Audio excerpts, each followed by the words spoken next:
acknowledge that we reside on the ancestral lands and waters of the Coast Salish people who have lived here in this place since time immemorial. Let us also honor inherent Aboriginal and treaty rights that have been passed down from generation to generation.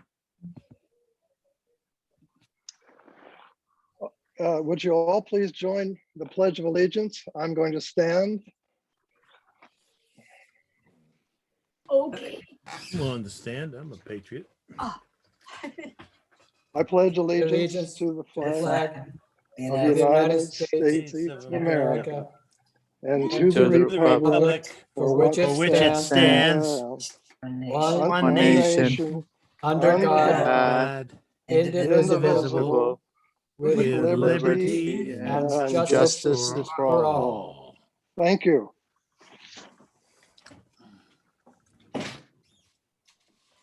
Play ball. Okay, we're going to go into the roll call. Catherine, will you do the roll call, please? Yes. Sharon? There. Here. Thank you. Dave Anderson? Here. Bill? Here. Janet? Here. Kyle? David Dellendorf? Here. Paul? here. Jane? Here. Patty? Here. Tony? Present. Dick? Liz? Here. Bob? Here. Kevin? Keith. Olivia? Here. Maureen? Here. Anne Marie? And Tom. Here. Thank you all. All right. And I did get a note from Anne Marie that she has some other duties she has to attend to, and so she will be late or absent. And I do know that Kyle was called away on a medic call, so hopefully he will be freed up and able to join us. An accident on a trail somewhere. Well, I am just glad that Kyle does what he does. Me Like, too. the guy I've known him for 25 years and all he does is give back. That's all. He and his partner both. That's all they do. Yeah. Including helping me at times when they picked up the stretcher and they told me. It wasn't Kyle who said it. He was one of the people holding the stretcher, and the other gentleman who remained nameless looked down at me and said 2 words, Jenny Craig. Oh no. Like, That's not Craig. nice. That is not nice. I'm sitting there stroking out and they're like, Jenny Craig, dude. And I'm like, really? That's what you got to say to me? Okay, we're going to go into approval of the minutes from August 4th. Does anybody have any issues or changes they'd like to suggest for those minutes? If not, I would accept a motion for adoption of the minutes. So moved. Second. Okay. All right, that was Paul. Was that you? Yes. Paul seconded. Okay. All those in favor of adopting the August 4th minutes, please raise your hand. Aye. Or Tony will just, Aye. we heard you right there. And then, awesome, Tony. Any opposed or any abstentions? Okay, the minutes are adopted. Okay, if anybody's working off the old agenda, it misread. It said statements for ballot for and against on the ballot measures. That is not an agenda item that we will be talking about. What we are absolutely within our scope was assigning the people who were doing the pro statements. And those have been taken offline. Those people are working on that. That's awesome. I believe most of them have been done or close to finished. And so we will go straight into the budget provisions amendment that Bob is going to cover with us. And then, Bob, before we do that, I just wanted to make sure, I sent out an email very late, only maybe an hour or 40 minutes or something before this meeting. Something I neglected to say is, as we go over the recommendations today, I will be calling on asking for who was the lead proponent on that recommendation and having you brief us on that recommendation so that I don't have to try and explain every one of them. But I'm hoping the lead proponents on each of those will be prepared to do that today. And those recommendations were sent out to you by Megan, and you should have all received those, but we will spend time on them today.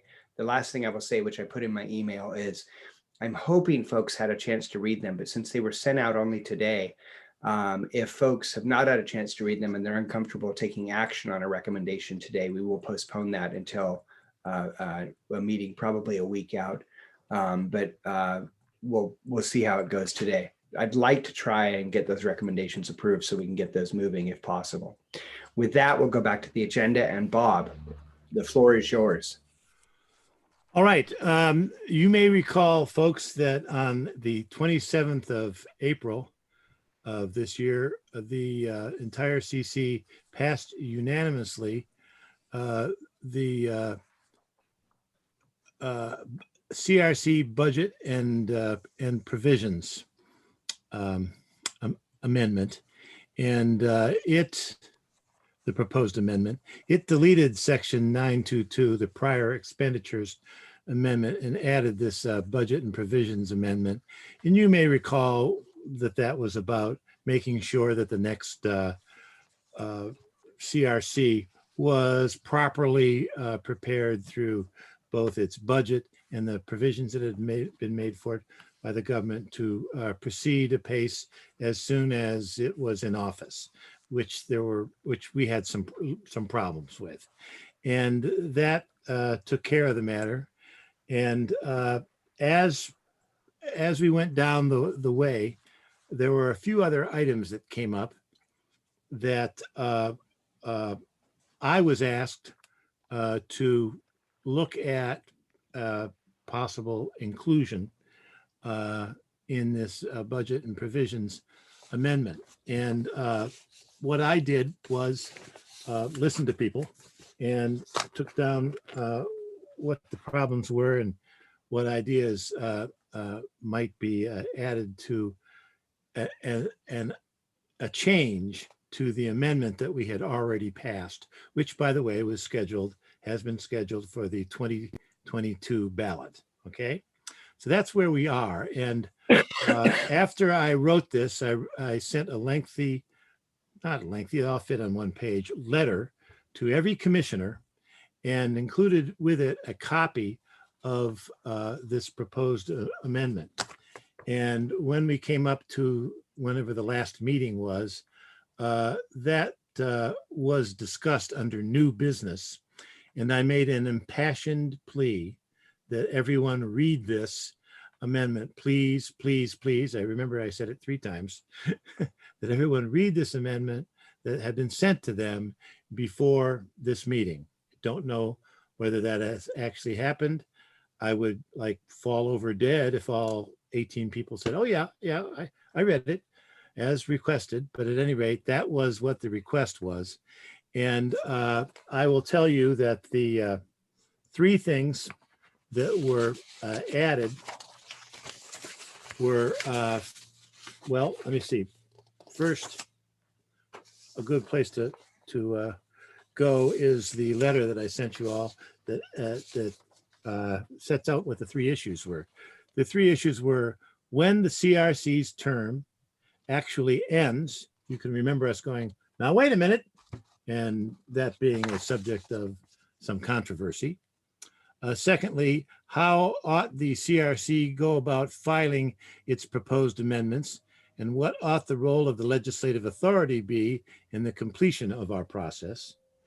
And third, what provisions ought to be made for legal representation of the CRC during a conflict of interest between the CRC and other county officers? I personally was thinking more of advice when one group was getting advice and another group was getting advice, and it was the same person giving advice to these 2 groups that may have somewhat of a conflict. I wasn't thinking about lawsuits or anything like that, and we may want to change a couple of words in my provisions if we want to limit it to that, because I think it was Bill Apple sent me an email bringing up the specter of a lawsuit between 2 segments of the government when one of the segments, us, was out of office at the end of the year. And that's that's not something to smile down upon. So we may want to change that to deal just with advice, the prosecuting attorney giving advice to 2 separate people when actually there should be a Chinese wall set up in there, or we could have an appointed attorney giving us advice on one side, and that it would be, as you'll see, what I put in here, the prosecuting attorney's choice, as well it should be. These are the three items. This is how I put it. And by the way, I don't suppose we have anyone that can put this up so we can go over it on screen. Doesn't look Does like anybody it. have it on there? Does anybody have the email from Bob handy that they could post it and share screen? I have the document up on my screen. Well, Sharon, you want to share that? it's the second page of the document. Yeah. Let me see if I've got if I'm looking at the right thing, just in case I'm not looking at the right thing. Bob, is this what? That is it. Thank you. Great. The bigger?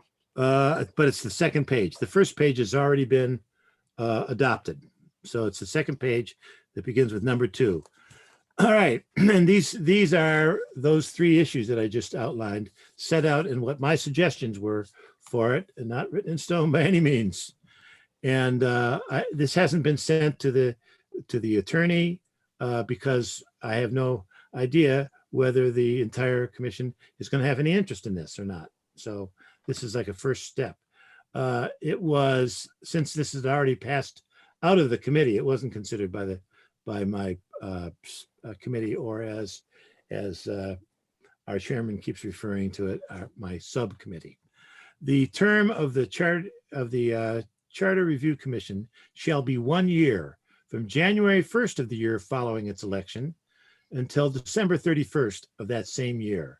The term shall end earlier only if the chair, upon successful motion of the CRC, sends notice to the legislative authority that the CRC has completed its work.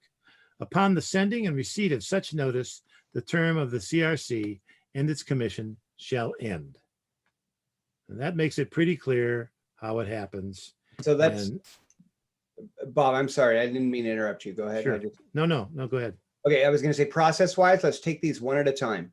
And so if you could, it's harder for me to see everybody. So if folks could just, it's so weird. I'm a year and a half into Zoom, and like everybody, and it still doesn't show me sometimes when you guys have your digital hand up. So I'd like you to actually just either tell me you have a question or comment, or raise your hand physically if you can. I would move adoption of this, if that's appropriate now, move adoption of this section 2, that it be added on to the present amendment. Do we need to do it by each one individually? I don't know, Mr. Chair. It What is your depends. pleasure? That solely depends on whether or not you've got support for all of them as a block, or if you don't. I haven't looked for support- support from anyone, but go ahead. I was just going to say, I think a little bit of discussion might be helpful, and that would lead you to- First, all right. All right, well, then I withdraw my motion temporarily. Okay. So any comments or questions on subsection 2? Only a question of, do these comply with state law? I don't know in any way that they do not. So Okay. Paul, my reading of that is that when I read this, I went back, is section 2 I'm speaking to right now. I went back and read Randy's original advice to us in January, February Mhm. this year. And it is fully within that. And then I also went and looked at King County, and it is fully within that. So our charter is able to do this, and actually legally, as was advised to us in the first place by our attorney, not in the second place, we can do this now. This is just clarifying it for future charter review commissions, so there's no question.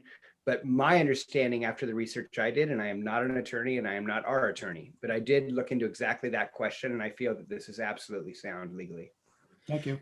Its purpose is to save us the angst that we went through this time regarding it, or to save the next commission that angst. Shall I go on to the next ones, or do you want to do these? Maureen, you had your hand up? I just want to say, I think it's really important to clarify in the charter the procedures for the CRC. We spent a lot of time going over them. What are we doing?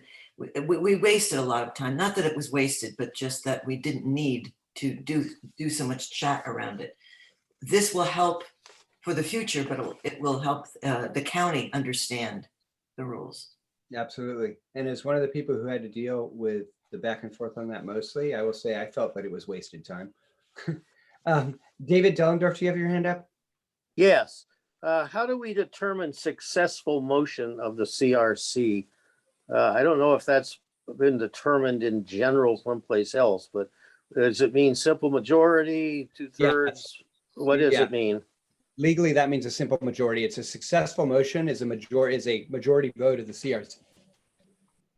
Okay, and that's by definition, I take it. Yeah. Okay, thank you. Could we insert that word majority David mentioned?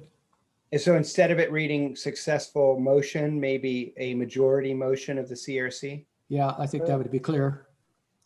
How do other folks feel about, or Paul, you want to, It's not a well, majority. let's just see if how folks feel about it. Is Somebody anybody, put- Motion adopted by the majority is what it is. Shall I make a motion? hang on, Paul, we might not need it at this point. All right. Bob, you brought this forward. Would you be okay with that? I think it reads the same to me. I would be okay with upon a motion adopted by the majority of the CRC. Okay. Tony, you have your hand raised?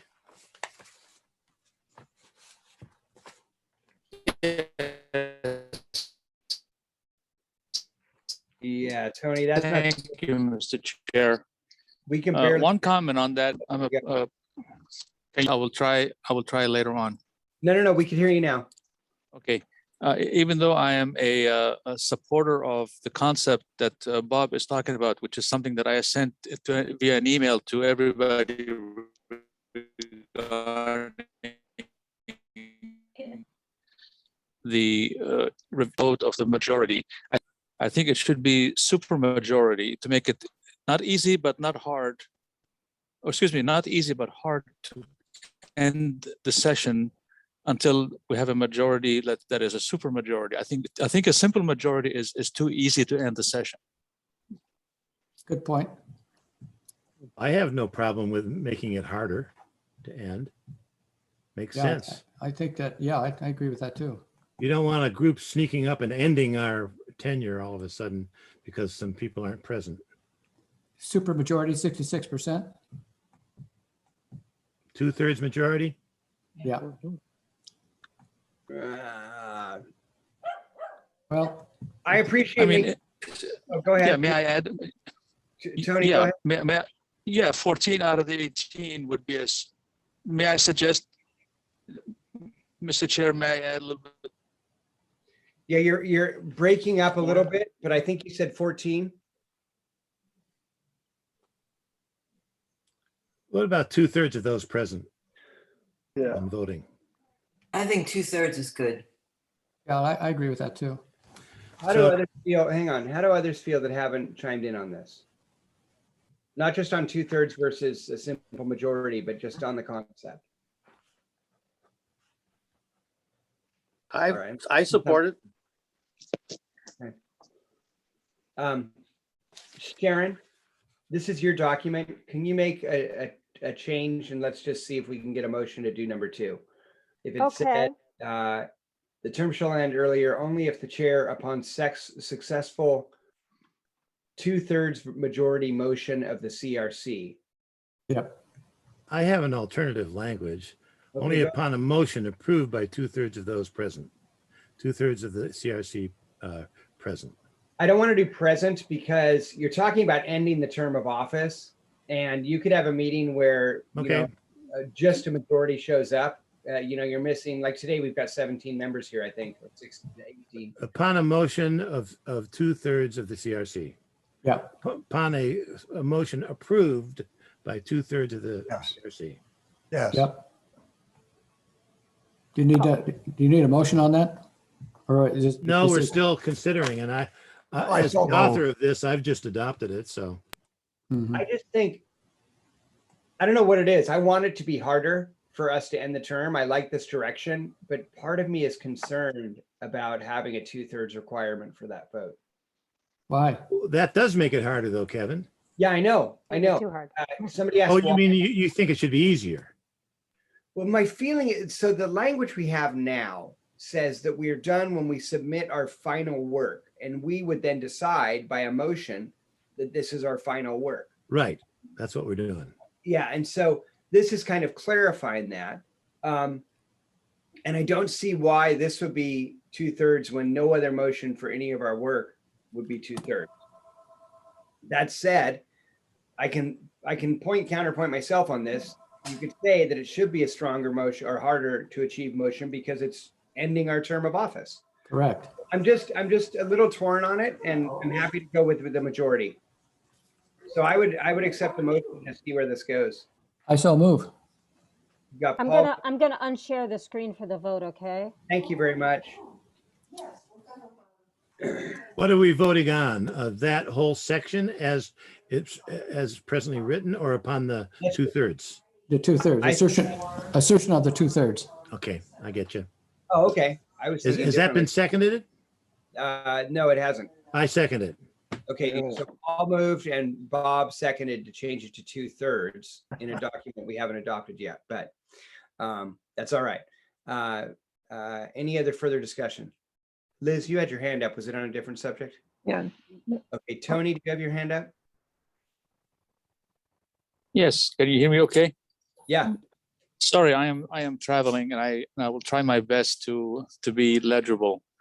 The reason I'm asking that this should be a super majority of the charter review, not just the ones present, is because imagine if we have, say, 12 or 13 like-minded persons in the charter, and they decide out of whatever to end discussion or end the office. They can actually vote to end the office. I don't think it should be that easy. It should be as hard as possible to end it. Point extremely well made, Tony. Thank you. I agree. Any other comments under discussion? Okay, all those in favor? Aye. Any opposed? Any abstentions? Okay, Dick is abstention. Tony, were you in favor with the thumbs up, or it came up when, I'm abstention. after you gave that riveting speech? Okay. I don't understand you sometimes, Tony. Let's go back. Sharon, can we just share the language again, please? Yes, hang on a second.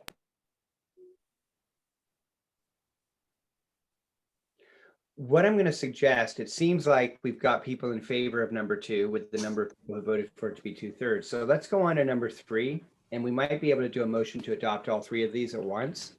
Are folks comfortable with that? Yes. Okay. Yes. So Bob, you want to walk us through number 3? Sure. Number 3, the CRC shall file and register any proposed charter amendments with the amendments with the county auditor, who shall submit the amendments to the voters at the next November general election, occurring at least 90 days after the registration of the proposed amendments with the auditor. The CRC may also submit, excuse me, got to turn this down and off. The CRC may also submit the proposed amendments to the legislative authority for informational purposes. The legislative authority shall have no duties or responsibilities regarding these proposed amendments. The CRC, at its own discretion, may pass a resolution to accompany the proposed amendments to the auditor.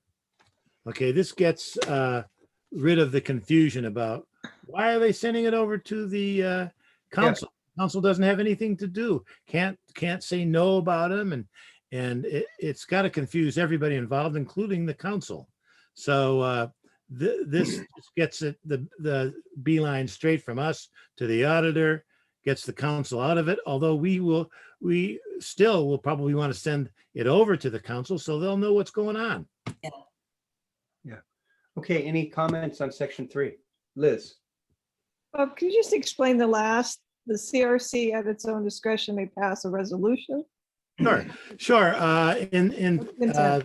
In past years, the propositions sent over to the auditor have been accompanied by a resolution. Nowhere is that required or even necessary in any way. It's kind of a formality that people like to include because it provides some sort of framework, historical framework down the way. So I don't believe we have successfully sent a resolution over there yet regarding these, and don't need to. So it just sets out, hey, you can do it, but you don't have to. So people Can I know. ask a clarifying question? Please, Liz. There. So I thought in the past it had been county council who sent a resolution, and that the CRC hadn't ever done that in the past. No, No. no, there was a CRC resolution last time out, and Maureen can probably speak to that. Yeah, I think that the resolution, I believe, is more important than people understand. It becomes a quick reference in the future as to how the membership of the CRC voted. It includes the documents. And rather than try to go to the website and locate everything again, it is a succinct way of saying, this is the product of our work. And I think it's valuable. It's historical. It's ceremonial. And while it may not be absolutely necessary, I think it's essential. And then this time around, we've chosen not to do that. No. I'll be candid. So some of that fell to me, and I missed it. And what happened was, if you'll remember, in the weeks leading up to when we were going to present to the county council our findings, the prosecutor switched his position, and we went into a really deep need to do a ton of research, a lot of different discussions and so on. And so what happened then was, unfortunately, we spent the 2 weeks that we would have put all these things together instead going back and forth trying to figure out where we were legally with regard to the plan that we have been working under since February of this year. And so then we were up against the deadline, and we just needed to submit them. And so we did so, and we did so without doing a resolution. And then when we discussed a resolution, someone help me if my memory is incorrect, but we discussed at the next meeting, should we do a resolution now as a follow-on? And the conversation was that the sentiment that I got, I believe, from the full CRC at that point was, let's do a resolution when we're done, when we finish our work, that would encompass both years' ballot measures. So we would do a resolution at this point. So we're still going to do a resolution, was my understanding and what I have in my notes, but we would do it at the end of our work. And we would say, here's what we did for 21 and here's what we did for 22. And you've asked Bob and myself to help get that on paper. Correct. That's good. I had that in my notes too. So awesome. I'm glad. Okay. All right. I have, and then hang on. I've got, Liz, did you have a follow-up? One more. So I'm just looking to Maureen, you in particular, but also the others who've served in the past, to know, is the language that Bob has worked so hard to create, has this eliminated the kind of mischief that we got caught up in? Does this get us there? No, the resolution is a template, and I already have it from Randy. And separate question, Maureen. I just meant the proposals in general. Is this going to, because we didn't have time to do this, so is the language we're using now going to prevent future CRCs from landing in the same jam that we ended up in? And I don't know necessarily how to assess that. I don't think I understand you. The resolution is one piece. The proposals and amendments. I can answer that. I can answer that. Go ahead, Bob. We didn't. The answer is that we didn't end up in a jam. No one got in our case for not sending a resolution anywhere. It's just whether or not we wanted to do it. That's all. Hang on, Liz is asking a separate question with regard, I believe, Liz, correct me if I'm wrong. You're asking. Yes, exactly. Thank you, Kevin. And Maureen, I don't understand myself sometimes, so don't worry. So Liz, what I believe you're asking is, do number 2, 3, 4 in front of us fix the issues that we went through so that a future CRC won't have to go through them? And the answer to that is yes. When I read these, they really clarify a lot of what we were told and then went back and forth. We, mixed messages and so on. This clarifies that. So I believe what we're doing is setting up a more successful operation for future CRCs. Yeah. Thank you. Exactly. That was my question. Thanks, Kevin. You're welcome. I've got Jane, Tony, Bill, Dave Dellendorf, and Dick. Thank you, Mr. Chair. So my question is related to the issue of the you can only submit proposed amendments in 1 year and can't extend them into the next election year. And so I really don't see how this addresses that dilemma that we got into. It doesn't clarify that it's very vague in its language in that regard, but it's not. And so I'm just wondering, the biggest quagmire we found ourselves in at what felt like the 11th hour was whether or not we could even put amendments into the year 2022. So Sharon, I'm sorry, Jane, were you finished? yeah. Okay. Sharon, will you scroll up again to number 2, please? Thank you very much. Number 2 addresses that directly by saying that our term ends December 31st or sooner if we vote for it to end sooner. What is not in here is the language that Randy used in his first presentation to us, where it said we can't submit ballot measures for both years. And they are appropriately due by deadlines for each of those years. If we wanted to, we could add something like that to further clarify. But when I read this language, the way Bob has presented it to us, it actually addresses that question. Because if our term of office goes through December 31st, then we're able to continue working and submit ballot measures for the second year. We could add a sentence, and I'm sure Bob could create one, maybe not tonight, but quickly, that could clarify that further if you would like that, or if others would like that as well. Comment about this? Please, Bob. There is already in our charter, a clear reference to the any time that we offer an amendment to the auditor, it is taken up at the election that is the next election that it occurs that is at least 90 days away. And if you do that after the election or within 90 days of the present election, the next election, the general election that occurs is in November of 2 years later. So it's totally taken care of. There's no other time it could be, and no other meaning that could be put upon that section. It's clear. Okay. Jane, does that answer your question? Yeah, I guess it does. My feeling is that I thought we were clear on it back in February when we got that information from the prosecuting attorney, and then he turned around and presented something else, not only presented something else, but actually argued something else, and that didn't seemingly have a basis, and it created a lot of angst. So if you all feel that the language under number 2 is adequate, then I'm fine with that. I don't plan on serving on the next commission anyway, so. You'll get drafted. All right, Tony. Thank you, Mr. Chair. Can you all hear me okay? It's in and out, but go ahead. Can you all hear me okay? Okay. No. I do appreciate what Bob is doing.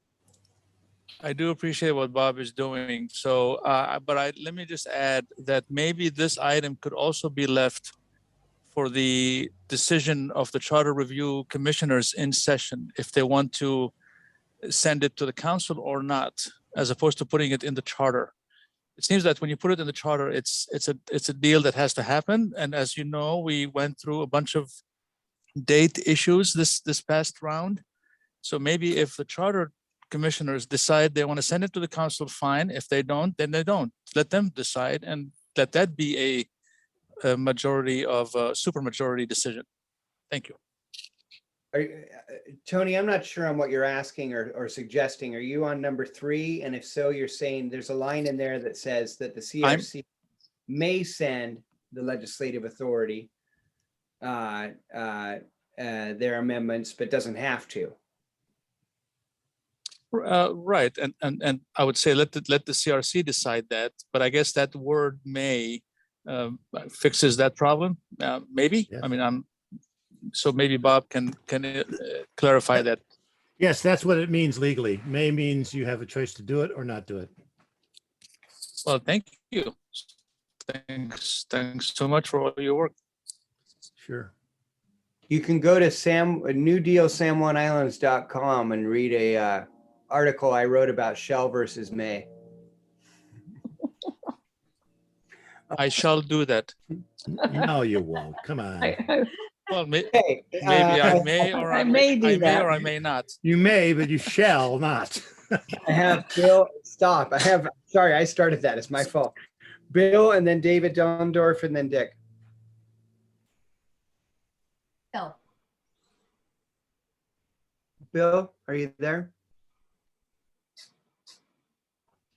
Okay, my suggestion is really, and it's somewhat in line with Tony's statement, we could actually end section 3 with registration of the proposed amendments with the auditor. The fact is, as has been said, the CRC can do anything it wants with what it does, can send it to anybody. I'm particularly bothered by the legislative authority shall have no duties or responsibilities. The words may and saying nobody has any responsibility is kind of a negative. And it's the kind of thing you want to keep out of a document like this, because that sentence could be misused.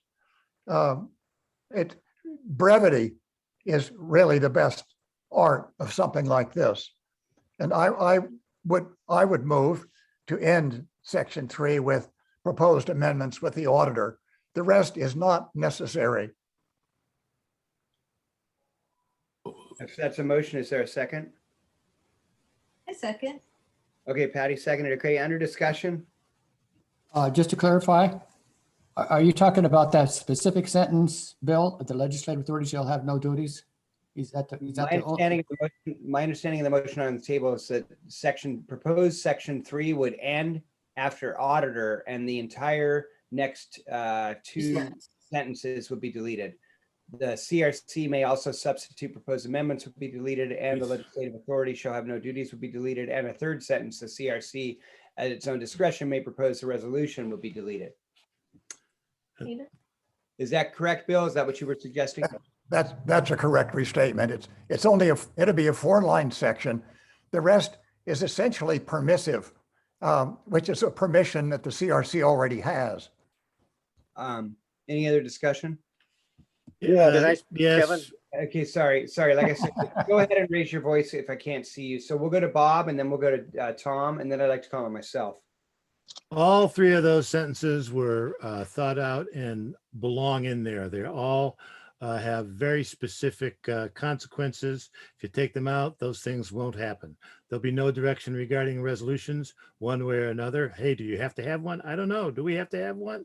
There'll be no, the legislative authority will continue in its confusion as to what it's supposed to do or not do regarding the amendments. And we're suggesting they don't have to do anything. It's not in their bailiwick. And the CRC may also submit proposed amendments to the legislative authority for informational purposes. Well, yeah, they can. And, that ought to be in there to give us direction that that would be the purpose for any submissions that we sent over there. It would be clear to them and clear to us then, as it was not this last time out. Excellent. And so just so folks are clear on process, we're on a bit of a sub list that I have now just to speak to solely the motion that is on the floor, because the motion was put on the floor. So we're under discussion that was made by a motion put by Bill, seconded by Patty.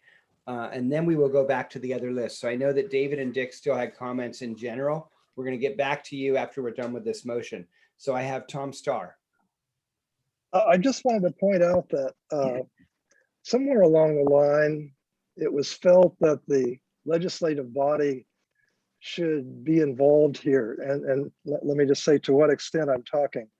We asked Mylene to please send us the rules about the formation of the advocacy committees and in the process of selecting statements.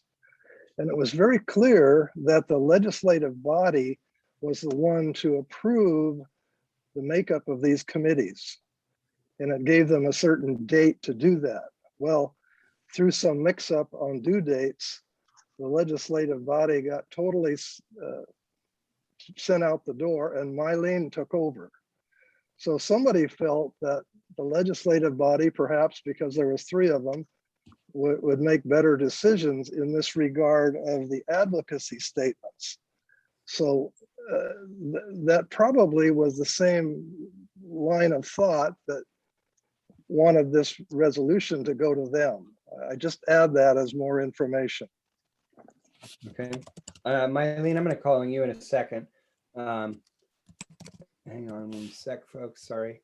Okay, so the comment I had was that similar to what Bob just said, I actually think those other sentences are important, and particularly the one you're speaking to, Tom, the legislative authority. I think we need to clarify because there was so much back and forth with regard to, you know, does the legislative authority do they have to accept our amendments? Do they have to forward them and so on? And then the bigger question, which I think this is actually, the whole thing is actually addressing, even with the motion that's on the table would still address, is actually what we're doing is filing, technically right now under the charter, we have to file with the county council who then sends it to the auditor. But really what we're doing is sending it to the auditor.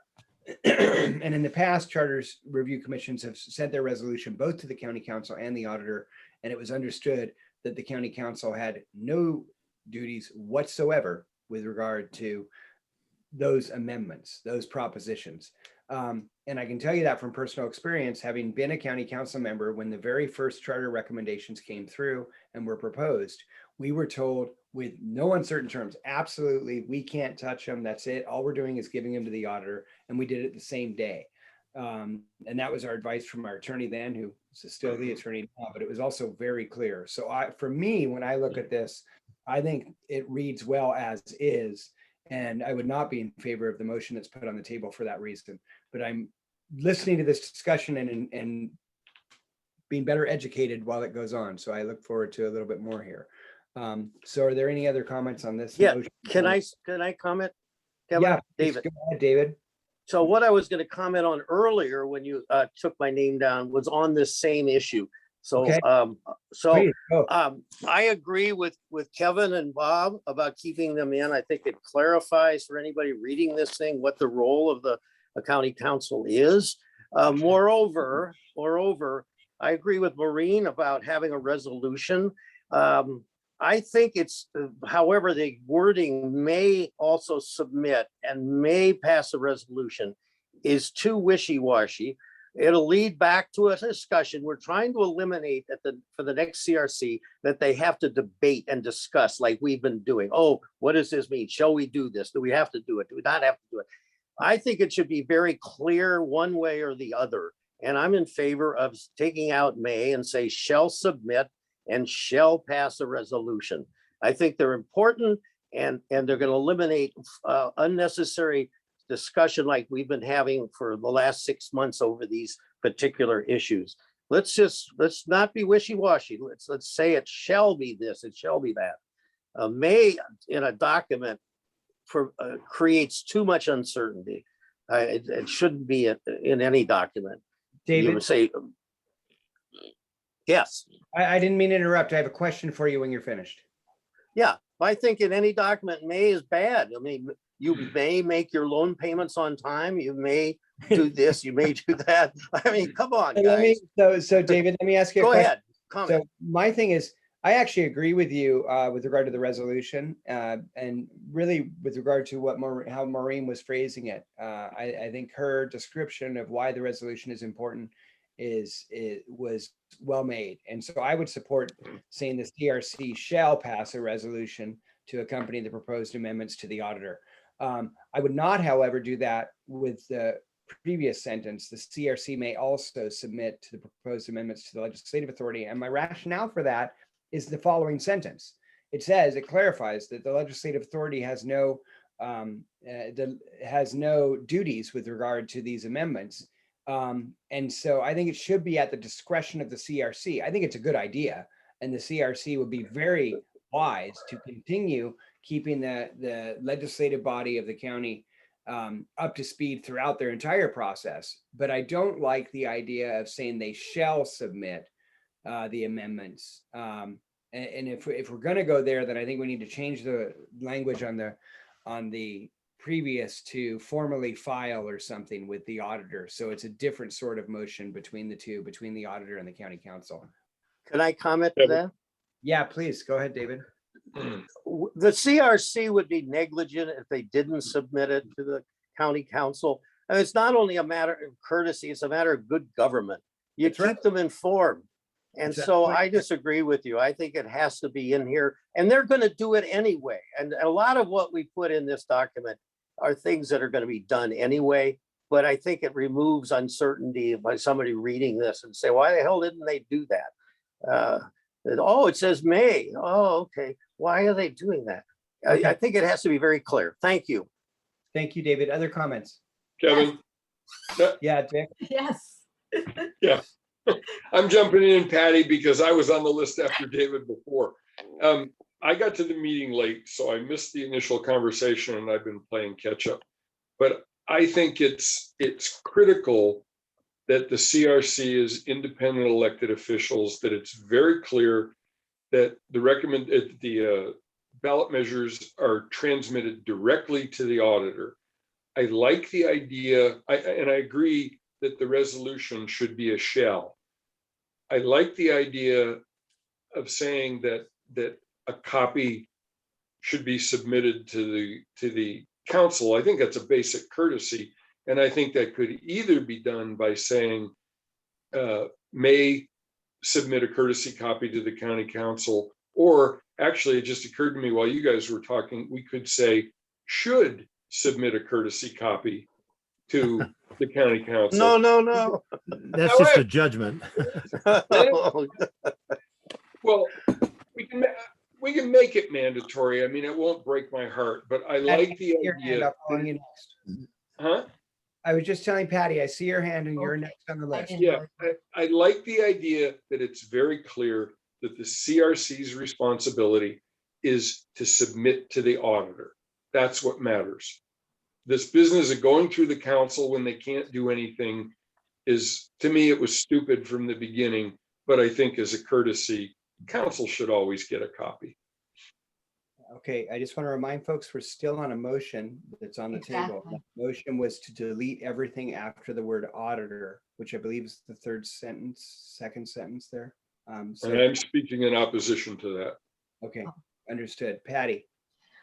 I'm speaking in for the motion that's on the floor, which is to have it just to the auditor. All of the other stuff is really not essential anymore. And it really, brevity is the soul of wit, really. What you have in the document is what needs to happen. And that's that we put things to the auditor. And as far as the resolution, I think the resolution should be there somewhere, but not maybe with each time we submit amendments for the following election. I really would like to see the resolution at the end of our work at the end of December. And that's where, everything we've done can be there and we can sign that and it's all cool. But I think for this number 3, just slap it off at the end of auditor. You don't really need the rest of it. You don't need to worry about mays or shells. You don't need it. Okay, I have Dave Anderson and then Bill, and then Sharon, I saw you in chat. Did you want to say something after that? Yeah, I can say what No, okay, sure. in the chat So I'll if you- call Sharon, I'll call on you after Dave Anderson and Bill. Sorry. So Dave Anderson. Thank you, Mr. Chairman. We're making a lot of common sense. Why do we have to go to the council at all? But I'm wondering if there is a reason why we are going to council. This is maybe more of a question. Is the reason that it goes to the council, this seemingly nonsense of a step, is to put it in the legislative record? I just searched for it on the county website for the past resolutions, and I can't seem to find them. I'm wondering, is the purpose of going to council with it and having them submit it is to put it in the legislative record? That's more of a question I guess I have. That's a good point. Good question. Well, Salmon County doesn't I think you're finding it formally with the auditor. And if it gets voted upon is when it becomes record. Then the charter is the charter. I'm going to go to Bill Bill, and then Sharon, and then Mylene, I'd like to ask you a question if you may, if you're okay with that. So, Bill? Yeah, my motion that really began with focusing on the issue of the legislative authority shall have no duties or responsibilities regarding these proposed amendments. Well, they've got to come up with a pro and con statements. They're the first people to do that. That I found as a pernicious sentence. Actually, I would support the rest of it if you took that out. But then I looked at the rest of it and thought, is this necessary? Well, if we think it's necessary, okay, put it in. But the statement that they have no duties or responsibilities collides with their obligation about the pro and con statements. So it really doesn't make any sense. Okay.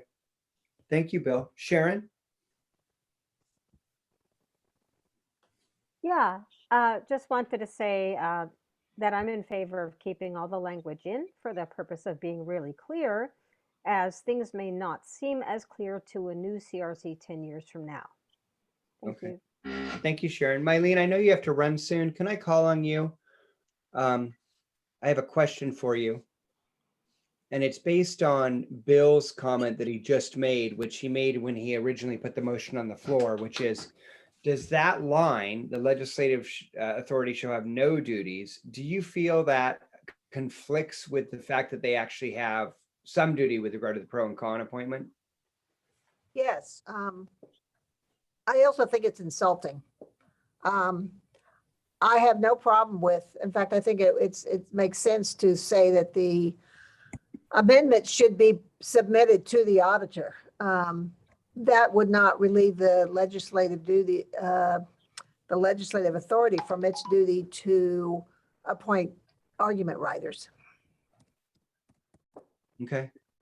Is there any other concerns or issues you have from your professional opinion? I This would wasn't accept an my issue. statement as a friendly amendment. This wasn't an issue last time,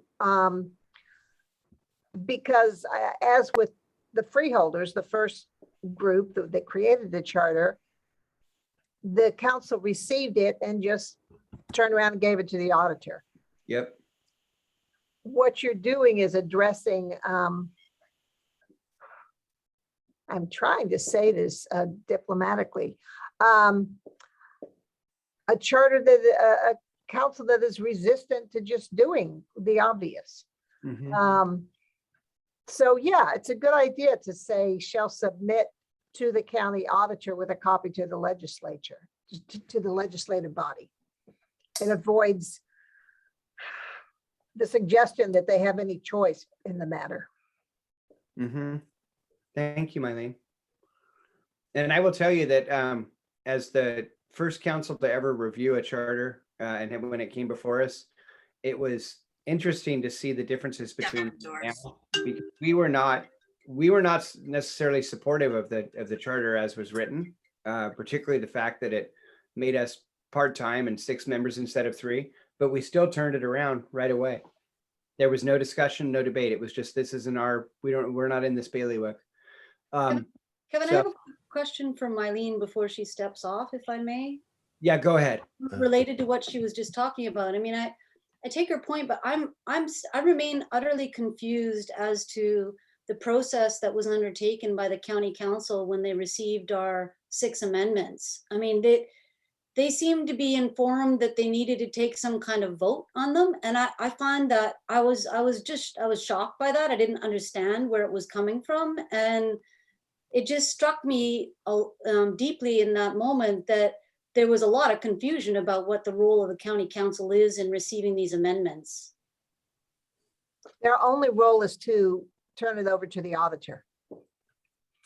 And they can talk about it, but they could have talked about it after giving it to the auditor too. So I agree that they had no role. They were Okay. somehow led to believe by the county manager and the prosecuting attorney that they did, which is what was weird. But anyway, I'll be quiet. Yeah, okay. So Mylene, thank you very much for your time. I have a Bob, I have a question of Mylene. okay, go ahead. Okay. Thank I you. just want, Mylene, I just wanted to know if you can fill us in on where that duty of the council to appoint the pros and cons, where does that duty arise, or where is it memorialized, or from That is what an RCW. RCW? It is a duty on all legislative authorities of all Okay. districts, whether it's the smallest cemetery district or a large county, to appoint argument writers. That being It the is- case, we, Let, okay, let I'm me, sorry, let me go Yes. on, Bob. please. It is difficult for them to do so, given the timing of when things are due and to the auditor and when things are due to the printer for the voters pamphlet. There's a very compressed timeline. And this county council is not the first legislative authority who missed that deadline. If the deadline is missed, and the deadline is very explicit, it's the day the measures are due to the auditor, which is the primary day, then it falls to the auditor to make those appointments. I routinely try to make appointments of con writers, con argument writers, because very few districts, in fact, I think this maybe happened once in 16 years, that a district found its own con writers. They just don't do it. They're not motivated, and they probably genuinely don't know people who are opposed to it, or at least don't have the kind of relationship where they can ask them to do it. So this is not any failure on the part of this council. It is a fact of compressed schedules and the difficulty of finding opposing writers. So since it falls to the auditor by statute, I routinely do it. Well, Mylene, I think it would probably be appropriate for us then in here to add that in the document that they No, should. you don't need to, and in fact, you shouldn't. It's in Because statute. it is clearly and adequately covered by statute. No, but the reason that we would need to is because we're saying that they shall have no duty. And so we want to put in parentheses, accepting their statutory duty to appoint the pros and cons. Then it's clear what we're talking about. Someone else brought it up Or here. you can leave out the earlier. statement that they have no duties. Right, well, my- that's my- not what we want to do. Well, we're going to find out in a minute by vote Yeah. if that's what we Yeah, want to do. that's up to you guys. Mylene, Thank you, I- Mylene. Mylene, You're I have one welcome. clarifying question. Is that appointment of pro and con the only duty that they have Well, formally? in this case, I mean, the way the charter is written now, they're supposed to hand it over to the auditor after it's submitted to them. And beyond that, yes, I would say the prosecutor certainly has duties, writing the ballot Of title, course. and the explanatory statement. But I Yeah. would say that that is the only duty that the legislative body has. Okay, thank you. Move Kevin, for the- can I comment? Hang on. So we've got a list and I actually want to call the question too. And we're 10 minutes late on public comment and we're 1 minute late on going to our next bigger agenda items. I wanted to take an hour for this max. So I'm going to push us along. So right now I've got Bill and then David Dellendorf. Wait a minute, I've had my hand up all Sorry. along. Maureen, that's why I said, please just tell me because I can't see everybody. So Okay. I'll put you on the list, Maureen. Sorry. And Okay. me too. Okay. And me and Dick. too. Okay. So I have Bill, David, Maureen, and Dick.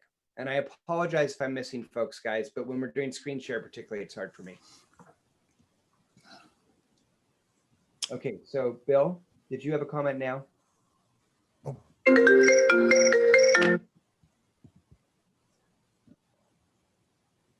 Bill, you did not have a comment?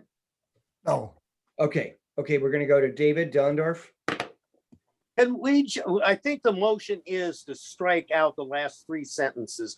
Before we talk about how to modify those three sentences, let's just vote on Bill's resolution and determine whether we keep them in or not. Because I think we're going to probably end up keeping them in, and then we can get to the specifics of how to add on things like what Bill and Mylene just discussed. But let's decide on that and make that clear and not confuse the debate. You're speaking for the motion? I'm saying let's have a vote on the motion. I'm gonna vote one way or the other. Before But somebody jumps in and says, call the question, I've only got 2 people left. Can we please hear from them? And then I would like to call the question. So sure. right now I have Maureen and then Dick. Okay, here I am. Hold on. Very quickly, what I want to say is that handing it over to the council has been a tradition, and we don't have a long tradition here. We have a short tradition, but it is out of respect and just good form to make sure that they get a copy the same day it goes to the auditor. So I think that's important. And I just wanted to point out that this year, when you presented to them, they held it over for a second week for discussion, and there were some pretty strong questions that were kicked out by the council to some members of our CRC. So I think it needs to be clarified what their role is. That's why it's important to have the words in there. That's all. So Maureen, you would speak against the motion, which is to delete the last 3 sentences. Correct. Okay, thank you, Maureen. Dick? I was going to say, why don't we just say, shall submit it to the auditor with a courtesy copy to the council? You want to amend the proposed motion?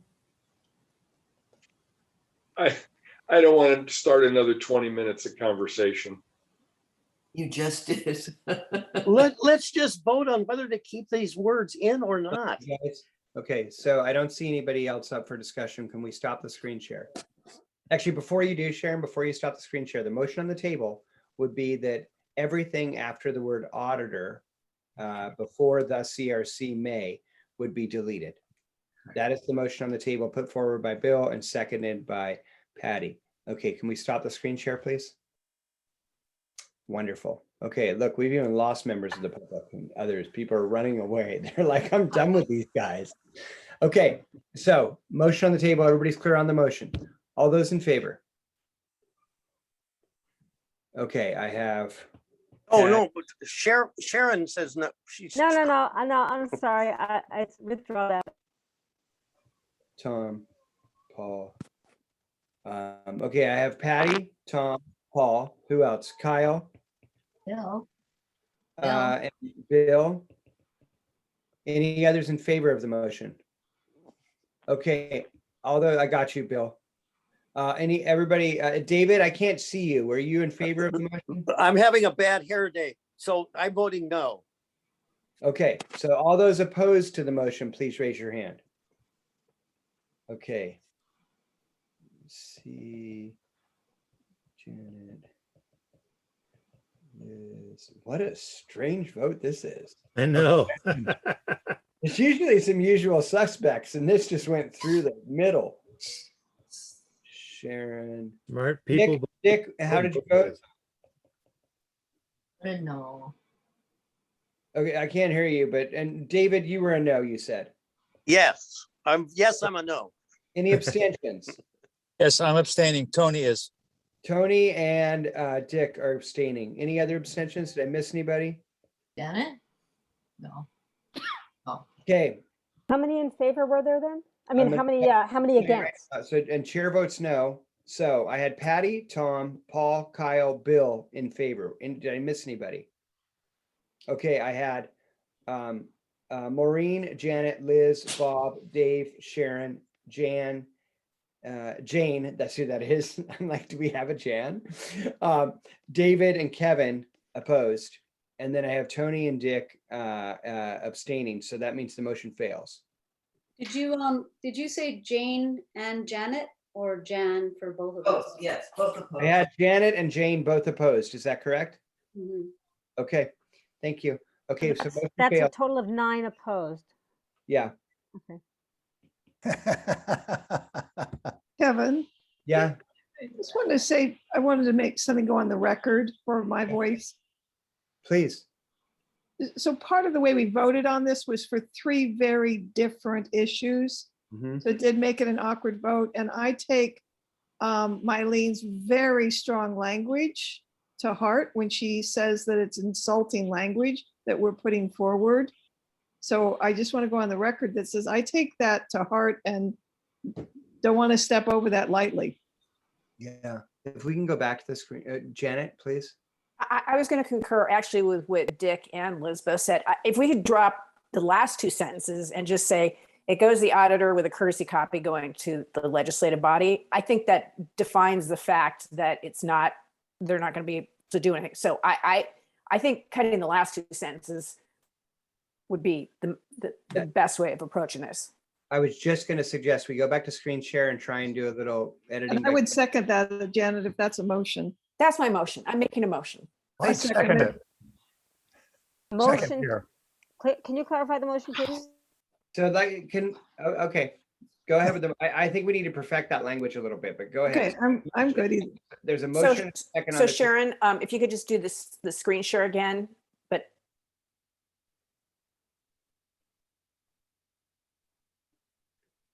And Sharon, thank you for always stepping up like this. Glad what I can do it.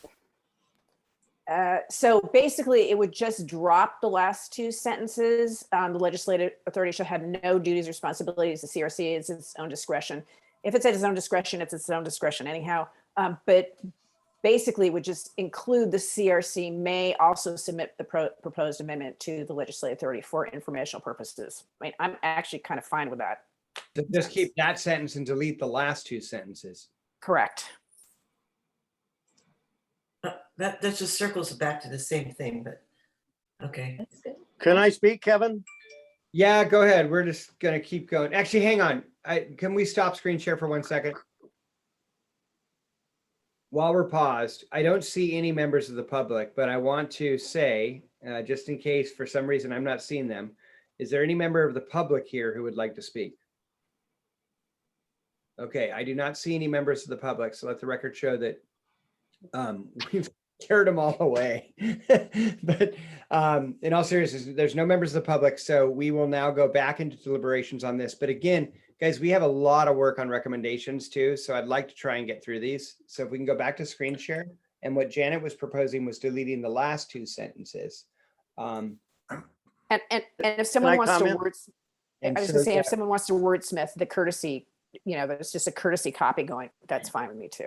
So I have David, and then I thought I saw somebody else too. David, before you go, was there anybody else who wanted to speak to that? Maureen started to say something. I'll call him Maureen. Yes, Dick. And then Dick. Okay. Okay, so I have David, Maureen, and Dick. Well, okay. So I have two different reasons for not agreeing with Janet's proposal.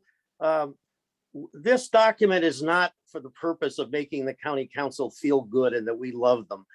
The purpose of this is to convey information and set rules for further deliberations by the council, and it conveys information to the public.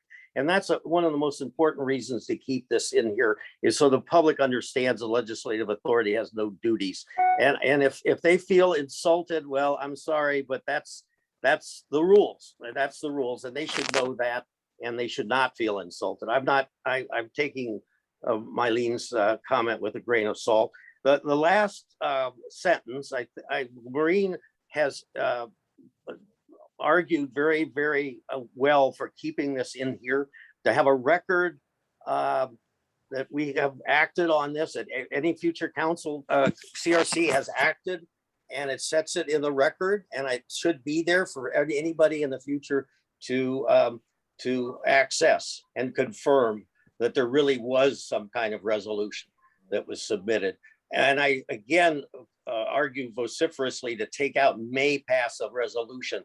We are not in the business of creating uncertainty. We're in the business of creating certainty in these documents. That's why you document things in a certain way, but you don't document things by saying you may do something, or you don't have to. And why don't you talk about it for 6 months? So that I'm against those two amendments for that reason, or the motion for those two reasons. Thank you. Okay, Maureen. I agree with David. I think we should need these last two sentences. The only thing I would say is to pull out at its own discretion and then say shall pass, and then let it be. Yeah, that goes with the territory. Thank you, Maureen, for clarifying that. Question? Can I speak to the motion? Can people not see my I've hand? got a whole list here. So I've got Dick. I was going to call him myself, but I will wait. And then I've got Paul, and then I've got Patty. Paul, did you have a question? What about Bob? Yeah, Bob, the question Sorry. is here, was there a second to Janet's motion? Yes. Yeah. I can't Okay, remember. I'm sorry, I didn't hear it. Yeah, who was it? It was me. Yeah, okay, thank you, Liz. That's right. That's right. Okay, I've got Paul, did you have any comments besides that? No. Okay, I'm gonna take you off the list then. I've got Dick and then myself and then Patty and then Bob. Janet, I would like to propose a friendly amendment to your motion, and that is, and my argument is the sentence that says the CRC requires it to submit it to the auditor. And then it says the CRC may also submit the proposed amendment to the legislative authority for informational purposes. That makes it very clear. They don't have any authority. It's for informational purposes, and it doesn't trip over the problem that Mylene is raising, that they do have a duty. I think we could delete the following sentence that says they'll have no duties, and then, consistent with what Maureen and somebody else said, change the final sentence to a shall. So that I accept that. And I'm in agreement that there, it is redundant to say that they're getting something for informational purposes, by that there's nothing there. I mean, if it's informational, they're not going to act on it. So I agree with you, Dick. And so, Dick didn't finish. well, yeah, and so if we get rid of that, the sentence that follows about the shall have no duties, we get rid of that whole argument here about, well, are we being insulting or is it causing a problem? And then make the resolution a shall, so there's no debate about it with future CRCs. I think that would cover it, and maybe we could end this.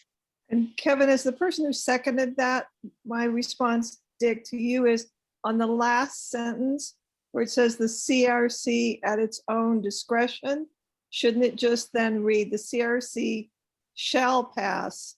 Yes. Yes. Yes, that's Right. Then if that's your recommendation, I would accept that friendly amendment. That is my friendly amendment.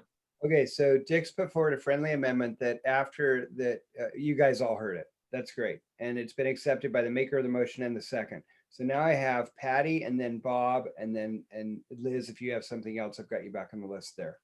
So Patty? Well, I'm basically in support of what Dick said. And the only thing about the resolution is that I believe we need to do one at the end of the process. But to do one with each submission is fine too. But yeah, I like what Dick said. Okay, Bob? all right. Is there anybody here who saw what happened when we turned our proposals over to the county council? Is there anybody here who thinks that went well and as it should, and there wasn't any problem, and gosh, let's just do it this way every time? I am one who does not believe that. And I also don't feel like, I feel much the way David Dellendorf explained it, that we really don't have any responsibility to make the council feel good. We need to know them. We need for them to know what the rules are. And the rules are that they don't have anything that they're supposed to do about this. They don't need to be holding hearings about it and calling us as witnesses or doing any of that business. Okay, they don't. This sentence, I believe, is needed to spell that out. It's a simple, straightforward sentence, and it's not. It's not out of the realm of appropriateness to have it in there. So I am against if it's a motion, I'm against the motion. Can I respond to that, Kevin? Let me get to Liz, who's next on the list, and then I'll put you on the list. Okay. Liz? I want to respond to the two comments about it's not our responsibility to make county council feel good. It was not my intent whatsoever. So to clarify that, in order to have an effective government and in order to have the highest level of civic engagement in our government, we need it to be as uncontentious as possible. Because there's a lot of us who are not coming back for a second round because it's gotten too contentious. So that's when I'm looking in that direction at any time, I'm looking so we can have higher levels of community participation and civic engagement. That's what I'm after. So if I hurt county council's feelings, you know, that's something that I can work out. I'm not about that. I'm about increasing our civic engagement. Thank you. Okay. Dick. So Bob, my response is if the language is as I proposed in my friendly amendment, the CRC would have already submitted to the auditor and the courtesy copy goes to the county council. If the county council wants to do what they did before, they have every right to do that. But the proposals would have already gone to the auditor. The CRC would have taken its legal action and transmitted it. So if the council wants to do something, I think that's their prerogative. If they wanted to call CRC members, they could decline to go because the council doesn't I have any surrender. authority. Okay, Kevin, I have my hand up. I'm sorry. Go ahead, Jane. Yeah, I hear what Dick is saying, and I agree with that. I also at the same time just felt compelled to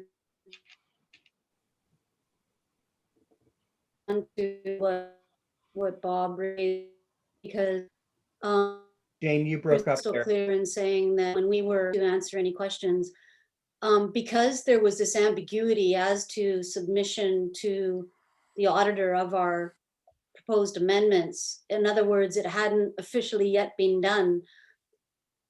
Without using too harsh a word, it felt like something of an inquisition, frankly. I felt put in a position of defending proposed amendments related to justice and equity and inclusion. And I can tell you right now, it felt very uncomfortable. And I also, just to make you all aware, I didn't appreciate being called Jane. I didn't appreciate the way the whole thing was handled. And I agree with Dick, it's their prerogative to call us. But I think the important thing is that the work of the commission in terms of those initial amendments really was done, but it wasn't made clear to us that that was the case, really. It was an uncomfortable experience for me. I just want to register that with all of you. Move the motion. Thank you. So is there any last discussion? I have Just one comment, may I make? Please go ahead. Just to say, I was present for that when Jane was called upon to answer, and I felt that discomfort. And I thought it was inappropriate, and it made me realize that maybe the council did not understand that this was a pass-through. And so that's why this kind of clarification can only help. Exactly. And I will just say that I think in all my years being involved in this county's government, both professionally and as a citizen, I was appalled. Get me the gray one. By the back. Dick, can you mute, please? I was appalled by the behavior and the back and forth and the treatment, frankly, of this commission. I did not think it was appropriate at all. That said, I think this language addresses it. And now we have a motion on the table with a friendly amendment that's been accepted by the maker and the second of the motion. And so I just want to clarify, the motion is that it would read in full until informational purposes. So everything would stay the same. The next sentence, the legislative authority shall have no duties, would be deleted. The next sentence would read, the CRC shall pass a resolution to accompany the proposed amendments to the auditor. Am I correct on that? Yes. Okay. And unless any dying comments, I'd like to question if we can. Can I offer a friendly amendment on the subject of the may also submit the proposed amendments to the legislative authority? I think, and I said it 3 times already, the CRC shall submit the proposed amendments to the legislative authority. I thought that's what I said. If it's not, I meant. No, you said that sentence remains as is. You started with the legislative authority sentence. The legislative, I will go through it again. The document in section 3 in its entirety up to informational purposes stays the same. The next No, sentence. no, that's what I'm saying. No, take out the Oh. may and substitute shall submit. Oh, well, then I'm not supportive of it. No. Well, I I'm agree. asking whoever made the motion and whoever seconded to weigh in on that change, Okay. that So friendly amendment. He's proposing a friendly amendment to change that may to shall. So the maker of the motion and the second, Janet and Liz. or Dick. I'm the second and I would accept that. No. Bill, I'm the second on this. You're not, Bill, the maker of this motion was Janet, I believe, and then Liz is the second. That's what I Yes. thought. Yes. So we're talking the CRC shall submit the proposed amendment to the legislature for. Yes, informational- that's my proposed friendly. Yeah, I'm amendment. not, I think it's up to the CRC whether they want to give it to it or not, so. That's not accepted. Okay, so the motion on the table is that the document up until informational purposes stays the same. The next sentence will be deleted. The sentence reads, the legislative authority shall, blah, blah, blah. That's deleted. The next sentence would read, the CRC shall pass a resolution to accompany the proposed amendment or S to the auditor. That is the motion on the table. Can we stop the screen share, please? Okay, all those in favor? Aye. Aye. Okay, so I'm not even going to write them all down. It looks like Can you restate it? Because I was reading a message to me in the chat. I'm sorry, I'm kind of multitasking here. you're going to have to go back to the screen then. Sharon did have a No, comment. no, I have the message. I just want to know where we are in the vote. I know what we're voting on Oh, okay. All those in favor, please raise their hand. of Aye. making these changes. Okay, I'm going to write them down and then I'll tell you. I've got Patty, Kevin, Tom, Paul. Maureen, are you in favor? Nope. Okay, Janet. Liz, Maureen, what's missing? Dave, That's what's included. Sharon, Dick, Kyle, Jane, Bill. David, how do you vote? Are you Yes. you're yes? Okay. Okay. All those opposed? Me. Hey, I've got Maureen. it's a new experience. Really. Oh, my God. And we're doing the resolution. Ha. Wow. Maureen and Bob, any abstentions? Okay, I have in favor Patty, Tom, Paul, Janet, Liz, Dave, Sharon, Dick, Kyle, Jane, Bill, David, Kevin. I have opposed Maureen and Bob. Did I get any of that wrong? I'm going to change my vote to abstain because I think we've shot ourselves in the foot again by clustering them. Because if Maureen and the people who are most experienced at this aren't in favor of it, then I know we're not there yet from my perspective. Don't worry, it's okay. Okay, I think we're done. Okay, the motion carries. Can I make a point? Go ahead. That just something that might be worth saying and it might not.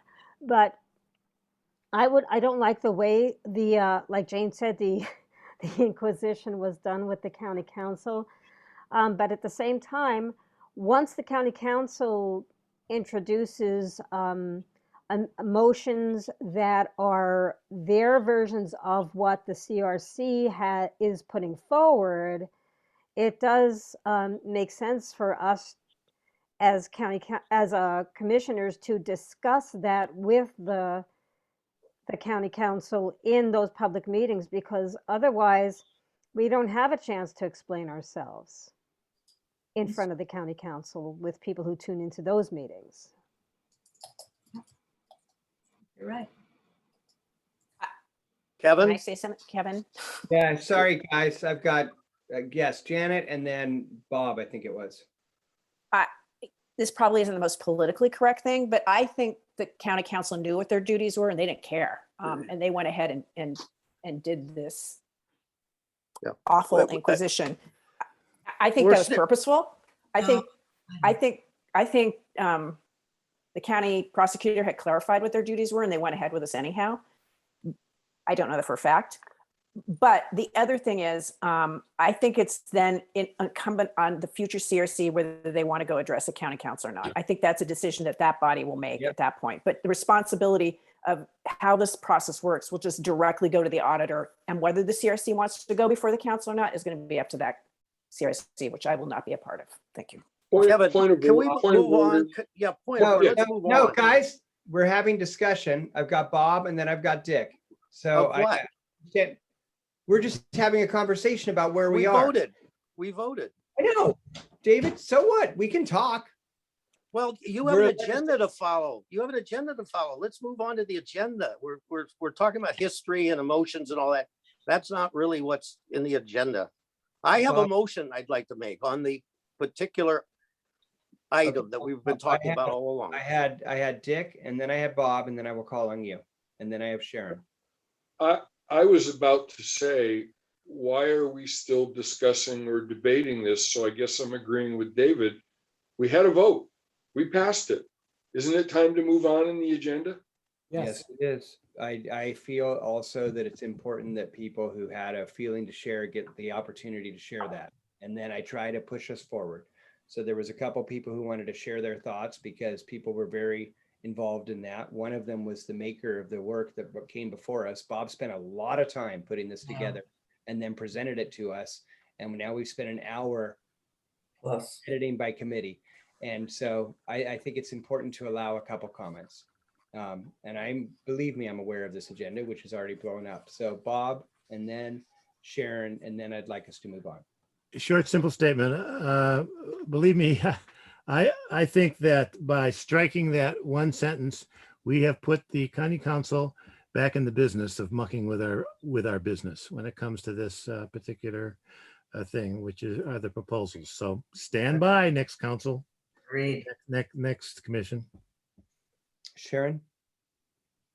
Yeah, I'm still, I voted, but I'm not entirely comfortable with my vote, but that's besides the point because we voted. Okay, but I think I should go ahead and make these changes in the document. But if you can go back to share screen. Yeah. We still have one more. Okay, yes, hang on one second, I'll get there. Kevin, I have a motion on the one that we were just talking about. You're the one who just said for us to move on and now you want to go back. Yeah, and- move Now- on to discussion of these, this resolution. Yes, that's Okay. what I'm talking about. Can I'll call on David and then I saw Patty's hand. Well, I want to make a motion on the second sentence. It says the CRC may also submit. I want to say the CRC shall submit. And that's my motion. And I want to put a condition on this motion. And that is that there's no discussion. We just vote. We've already had a discussion. I've already mentioned this 5 times. So that's my motion, that we vote on this. The CRC shall submit the proposed amendments without discussion. That's my motion. If people want to discuss it, then I withdraw my motion because we have to move on. First of all, you don't get to say there's no discussion because under Robert's rules, any motion, if it gets a second, goes into discussion. Secondly, I have to say, David, I'm sorry. I find it disingenuous that you just raised your voice at your chair and told me to move on in a disruptive manner so that you could bring a motion up to revisit the exact item that you said we should move on from. That is frustrating, David, and it makes it very difficult to chair the meeting. Okay, Kevin, I disagree with you. But anyway, There's a that's my motion. There's a motion on the table. Is there a second to the motion? That is how you don't have discussion. Doesn't look like there's a second to the motion. Am I missing somebody? Move on. Okay, there's no second. The motion fails. Okay. Thank you. Now on to number 4. So Bob, if you have energy, Sure. can you please? Sure, no problem. I can take losing once in a while. In the performance of its duties, the CRC may find itself in a conflict of interest with another county official or officials.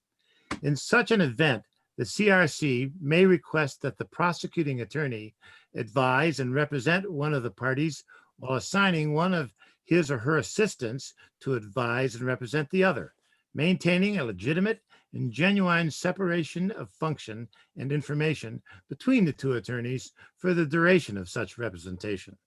The decision to represent the CRC in this way shall lie with the prosecuting attorney. In the alternative, the CRC may request that the legislative authority authorize the appointment of and compensation to whatever the rest of the sentence is. Sharon, can you scroll up, please? To private counsel to advise and represent the CRC for the duration of the conflict. Let me state that I have since, in receiving an email from Bill, realized that it might be a good idea to take out the 2 times it appears after the word advise, to take out the words and represent. So it just has the, we're just talking about them advising both parties and not representing both parties. Representing the party makes it sound like we're talking about a conflict that is taken to court. And I do not think that this ought to deal with that, but only with the prosecuting attorney's responsibility to advise us. So I would strike from my own proposal here and represent there, and when it comes in the next part of the sentence, and represent, so that's just advise one of the parties. And there we go. So we're going to go into a dialogue on this. And first I have Kyle Davies put something in the chat. Kyle, I'd like you to raise that question, and then maybe Bill or Bob can respond if they know. But Kyle, do you want to speak? Thank you, Mr. Chair. The question is kind of about 3 and 4 together. So if some behavior activity is not allowed in RCW, or just the opposite is called for in RCW, instead of legislating or writing against that from one branch of government, how does that work? So if in our opinion, the county council has acted outside of its allotment in or allowance in RCW, how do you pursue that instead of writing 10 lines of guidance that also doesn't, what happens if they just decide to do that in the future anyway? So it's stated in one additional place who acts to intervene. Does that make sense? You follow the question? Yeah, it does. Bob or Bill, do you want to respond to that? I can actually comment on it from the research I did and the conversations I had as well. But I'd like either of you to jump in. And Bill, I have you next. So if you want to comment and then ask whatever your or make whatever your comment was too. The reason I wrote Bob and saying take this out is it's a brave attempt to state the law that involves conflicts of interest in a single lawyer representing 2 clients in conflict. The law is extensive. It includes also kicking the prosecutor out entirely and having 2 independent lawyers. This is not something that can be put in a study, a shorthand. It is the law. Not only does the prosecutor know this law, but if the prosecutor wants to keep his law license, it is extensively covered in the ethics rules of the Bar Association. That's where it is. It's a good many pages. And I think rather than trying to do a Reader's Digest version of the law, which as lawyers know, when you know the law, you suddenly know you're between the areas because something's going to happen. Fate's going to laugh at you. So I would say don't try to do a cookie cutter. Leave this out. The law is what it is. It does pretty much this, but there are circumstances, and I could give examples, but I won't waste everybody's time, when both the prosecuting attorneys kicked out on both sides. I really think we ought to leave this alone rather than mucking about in something that is deep and fuzzy. Kevin, comment? Yep, and then me. And then we're probably going to say the same thing. Yeah, I am sure that the prosecuting attorney knows the law. That is not the point of this. The point is that the CRC and the rest of the planet that looks at this needs to know the law also. How many people here were aware of this Chinese wall function where they can separate like that? I've got to interrupt you. Please start calling it a firewall or some other. Okay, firewall then. I don't care what we call it. Yeah. But we know what we're talking about. It is important for the CRC to know that it in its dealings with the prosecuting attorney and with other folks in government here, that it has this to rely upon and to request of the prosecuting attorney. I am pretty sure that only a few people on this commission were aware of those possibilities. If you put it down here in black and white, we're all aware of it. And what's more, the prosecuting attorney is aware that we know about it, not just that he does. I'm going to call upon myself. I apologize, particularly for Bill, but I will get you the references that I've sent them to Bob in the past. I do not agree. And actually, I believe that factually the ethics laws do not apply in the same way to government attorneys and particularly prosecuting attorneys. I spoke to folks at the bars. I'm not going to list who I spoke to because then I'm going to get a letter from people saying, give me names, and I'm not going to do it. I spoke to a lot of folks when we had the conflict this year, and we did have a conflict. For a short period of time, our prosecuting attorney was advising the county council on their actions and us. And whether it's a conflict or perceived conflict, I got a number of phone calls from concerned citizens and members of this commission. And so I did my homework. And what I found, and I was actually surprised because I thought those ethics rules that you're referring to, Bill, absolutely apply to a prosecuting attorney, and they do not. And in fact, the Bar Association has said, and in their document, if you read it, it says, in the matter of public attorneys, this is my words, but they basically throw their arms in the air. Now, I also was referred to 2 different cases with county prosecuting attorneys and other elected officials. One of them was most recent, and I can't remember the county, but I'll try and find it and get that to you as well, Bill. But it gets very convoluted very quickly. Now, all of that said, I think, Bill, you're making some good points about having this in the charter, but I think to Bob's point, we've got to have it somewhere because there needs to be a clarification for the future. And it's unfortunate that we were put through the situation we were put through in the final weeks of our last round of amendment submission, because I think what we're doing is reacting to that, but we're reacting to it, I believe, in a positive way so that future charter review commissions don't have these conflicts. But I have to clarify that the ethics rules that you're speaking to are different for a sitting prosecuting attorney and a public attorney. Bill, you put your hand up. Did you have please, you're muted. You're muted. I just want to say quickly that it's true that prosecuting attorneys have somewhat different rules, and it's even different rules are applied in small towns because conflicts are inevitable. But the reality is these things only rise to the court's attention when somebody complains to the Bar Association. That's how they arise. It's an ethical rule. It's not a tort lawsuit. It's very different. I think my suggestion to this body would be that we make this a request to the prosecuting attorney to make sure that the next CRC is advised on this. This is not a charter issue, and restating the law, I think, is going to miss the footprint, and that's my concern. But I think the prosecuting attorney should raise it with the next CRC, and that should be one of our suggestions. And I would strongly support that. Others? Can we stop the share screen for a moment? Because I think we're having more of a fundamental question or conversation about the merits of the entire piece and not the specific language. So, Sharon. My feeling is that we should put it in here because we don't know who the prosecuting attorney is going to be next time around, and this history may be forgotten by then. I think we should do what we can now. Others? Kyle. I don't think the term conflict of interest really covers this, and I can't imagine that somebody like the MRSC doesn't have. I mean, somebody has to have guidance somewhere on how.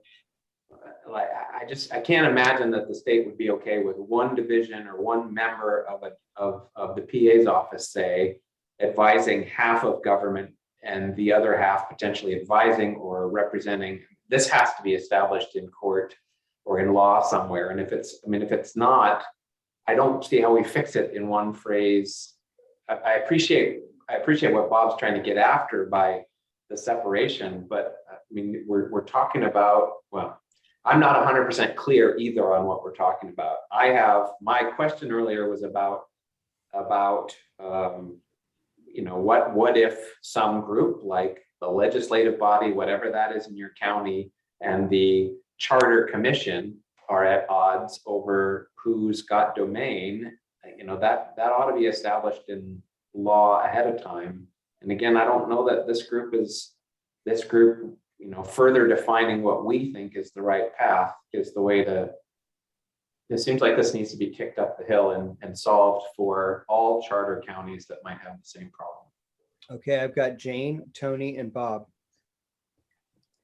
Yeah, I'm a similar view to Kyle to some extent. I mean, for me, this smacks more of procedural things in a manner that should be laid out in some kind of guidance or guidelines for the functioning of charter review commissions in charter counties. But I mean, I think it also speaks to me of, you know, individuals who have certain mandates and responsibilities acting in good faith in relation to one another.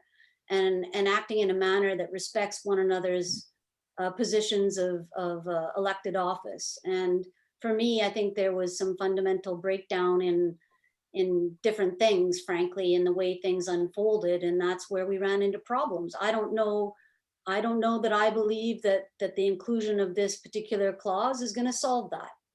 I do strongly feel that having it be laid out, you know, some of the nuts and bolts of how a CRC is meant to move through its work could be extremely valuable to the next CRC.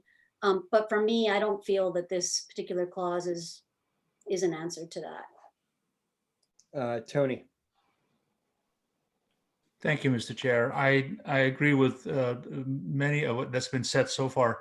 The point here is, you know, first of all, we cannot really tell the prosecutor as a CRC, or if the voters agree to this amendment, that a CRC can actually dictate what the prosecuting attorney can do. He or she are independently elected. They have a responsibility to follow what they have to follow.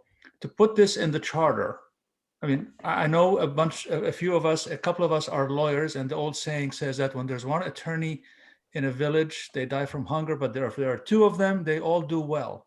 So I think we don't need to put legalese in the charter that might be a problem for everybody in the future. I would strongly suggest that this could be a recommendation to the council, that some of us, the majority of this group, felt that there was a problem with the way things unfolded.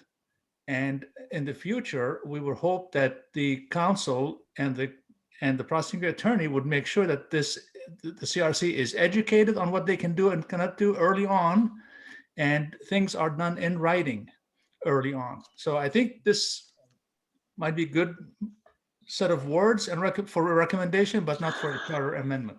Thank you. Okay, thank you. Bob? Well, first of all, to address what Tony was talking about, the language in this is such that it says the CRC may request the prosecuting attorney, et cetera, et cetera. Then down below, the decision to represent the CRC in this way shall lie with the prosecuting attorney. We are not, nor can we, tell the prosecuting attorney what to do. And this doesn't do that. This tells him or her, the prosecuting attorney, that we know of a way that this can be resolved. And won't you think about doing this, since it's a pretty standard thing you're used to doing in other contexts? I ask everybody to go back for a moment and remember how much we wanted to see an independent department of climate and environment, with an independent, strong commissioner of climate and environment. And what we ended up with. I'm not saying it's not a good thing. It is a good thing, but is it what you guys wanted? And what happened there was, as we were developing these ideas, apparently the council was hearing what those ideas were, was hearing details about it from some source. You can gather or assume who that source might be, but I'll say somebody was doing it. And it would be a good idea if elements in that office only one person knew what the council was saying and another person knew what we were saying. It sounds like a fantasy that they can keep that separate, but believe it or not, lawyers are actually trained to have that kind of discipline. And I've seen in many cases, I have seen it work. And that's all that I'm looking to set out here. So I'd like to make a comment, and then I have a suggestion to throw out there that maybe helps us move forward. My comment is, Bob, I would raise for you, and I spoke to you quite a bit back then. The concern that I saw was when I was in a county council, I was watching a county council meeting, and our prosecutor's office, it wasn't Randy, it was Amy, was advising the county council on how they could, basically it felt, and again, there's actual conflict and there's perceived conflict. Both of them can be a problem. But it felt for me personally, as well as several members of the public and several of you who contacted me, that it was difficult that the council was receiving advice on how they could deal with or not deal with our amendments. And at the same time, they were advising us. And that, as Bill pointed out, if they weren't public attorneys, would be an absolute conflict. I will say that during this period of time, I did significant research and I had a number of conversations. And it was very clear to me that, in particularly based, and I can't remember the case again, but there was a case recently and it was between a prosecutor and the auditor in a county in Eastern Washington. The case law is very clear that it's kind of, it's a case by case scenario. And Kyle, to your point, I will just say it. I spoke to the MRSC. I spoke to others as well. And it is not clear. And so I think clarification on this is important. What I would like to suggest, because in the next 11 minutes, we're not going to conclude this. What I would like to suggest is that I will formally go to the MRSC and ask the question. I did not do it formally last time for obvious reasons. And we will get some advice on what could be in there. I also want to clarify something in the charter, not the CRC, but if something passes by the charter, the prosecutor's office is not outside the charter. There are parts of their job, just like the judges, that are absolutely not for question or debate or discussion by this body or the public, that are protected by statute. But there are other pieces of their office and every office in this county that can be influenced by the charter. So what I think we should do, and I would ask Bob, because you crafted this language, if you and Bill could work together, because not to put you both on the spot, but you're kind of on opposite sides of this argument right now. And so if you could work together with me over the next days to craft the question, and then I will submit that, and let's see what we get back. Is that something we could do? By the craft the question, you mean the question of to what extent do the regular rules of ethics apply to the government attorneys? Yeah, and I can tell you the answer we're going to get, but I don't want it to come from me. I want to get it from them. But the other question is, what could we put in the charter to resolve this? Because I think Bob's original point is very well made, which is, and I don't agree, I can't remember who it was that said it, that we should let the prosecutor present this to the next county CRC. I think that sets up a whole back and forth just like this. Let's get this resolved now if we can. And so let's go and find out where the standing is. Like, what legally could we put in the charter to clarify? We may get told we can't have anything in the charter that tells the prosecutor how to divide his office or not divide his office. That may be the case, but let's just get clarification. This doesn't do that. Okay? I know that. It's like saying we would like the prosecutor to wear a green hat and someone else in his office to wear a red hat. No, we're not telling them they have to do that. We're just saying it's up to them. This is an idea. I think the way you wrote it, you are correct. Absolutely. The way you wrote it, it doesn't say they have to do anything. It says this is the suggestion. Bill, your hand is up. Yeah, the problem we've got is sort of a in between. How do you fire your lawyer if you think there's a conflict? And we certainly came up against that with a little abrasion at the beginning when we didn't seem to be getting any funding. And we didn't seem to have an advocate with the county. This raised the issue right away, and I thought pretty colorfully.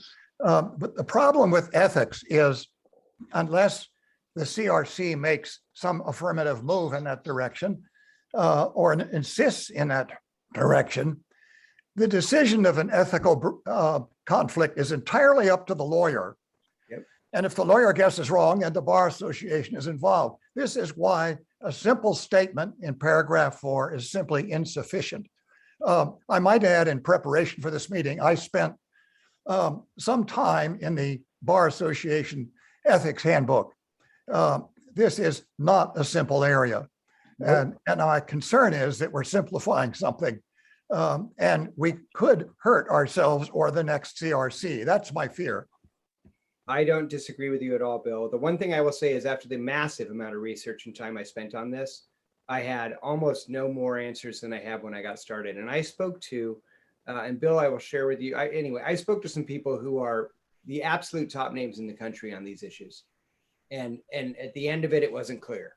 It's not clear. It's not clear through case law. It's not clear. And so, look, I don't think we're going to resolve this, but I love the idea of going to the MRC because they're bright and they can address this, and others on this commission who have concerns will then know that we actually sought an outside opinion on it too. Maureen, I see your hand. Just have a couple of comments. First thing I want to say is that anything you obtain from the MRSC goes directly to Randy. That's just the way they work. They never devote, you know that that's just shared. It's just shared information. But what has bothered me in this CRC in our dealings with our legal advice, which I've been studying our government for many, many, many years, was the fact that there was an unusual blending of personal opinion and legal opinion. And it got circular and it got problematic. And that bothered me because things got reversed, things got moved forward. There were too many changes. I'm in favor of some statements that, even if they are imperfect, that help clarify the roles. And I can only just think that maybe we can shorten it, but I think it's well written and I'd appreciate what Bob has done. Excellent. Thank you very much. So what I would like to suggest for tonight, a couple of things. One is we're obviously not getting to recommendations, and that's okay. I allowed this conversation to continue because it's actually really important and it's more timely, but we do need to move on the recommendations. The other thing is each of you received at least the full batch of recommendations only this morning. So this will give you time to review them. So I will schedule a meeting for this time next week. So Wednesday at 4 o'clock next week. We will see if we can't get some guidance on this. And Bob and Bill have both nodded and said they're going to work to put some questions to the MRSC. And I'll join you guys in that conversation, but I'd really like you to lead that. The other thing, though, is if we could go back to sharing screen, Sharon, what I would like to do is see if we can move on the first two items where we had consensus. And now we took a motion, we took a vote on the second one as amended. Can you, I was just trying to do it again, scroll on my computer. Can you scroll up, please, Sharon? So I would not ask for action on item number 4 based on the conversation we just had. But item number 2 and 3, we actually did take a vote on number 3, but what we had said was we were going to take a vote to combine them and say that we are moving these forward as amendments. So I'd like to clarify that and then do that motion. And so that would be the item 2 as amended, approved by 2/3. And then Sharon, could you, while you've got that up, no, go to item 3. I wanted to read as we voted on it. So that will say that delete the sentence that says the legislative authority. And then that next sentence reads the CRC shall pass. Okay, was that it for the changes on number 3 that we voted through? I think that's correct, right? Take out the comma after CRC. Okay. Okay, so I would like to ask for a motion to move number 2 as written here and number 3 as written here forward as amendments for the 2022 ballot. Are folks comfortable with that motion? And if so, if somebody wants to make. Okay, Second. Bill and Janet second. Okay, Any further discussion? Mr. Chairman, David? are we moving these two forward as different amendments, or these are part of a fuller amendment that we're going to be doing in future? You said moving these forward as amendments. So I think that we can define that. And actually, I don't know if they would be the same amendment. They may be different ballot titles. That will be yet to be defined by our prosecutor when he reviews them. But what I'd like to do is get these off our plate. So I'd like us to say we're approving these tonight, and then we're going to come back and revisit number 4 next week and the recommendations hopefully as well. And then at that time, maybe we combine 4 and move forward, and the prosecutor will tell us, yeah, you could combine these, or no, you can't. But I think that's pretty valuable. So what I'd like to do is just move forward with number 2 and number 3 tonight, so they're off our plate and we've approved those. Can I get a clarification? Dick and then Jane. There was a lot of discussion earlier about 2/3 of what? Are we talking about 2/3 of the full CRC, or 2/3 of a quorum, or what? It's or the way it reads is it's 2/3 of the CRC. So it's 2/3 members of the CRC, not just those present. Could we make that clear and say 2/3 of the full CRC? How do other folks feel about that? Yes. If it helps clarify, that's okay. All right. Well, I have well, does that mean that if people are out that day? Yeah, you may not be able to have the vote. You may not be able to have the vote is what that would mean. Like if you had enough absentees in a meeting.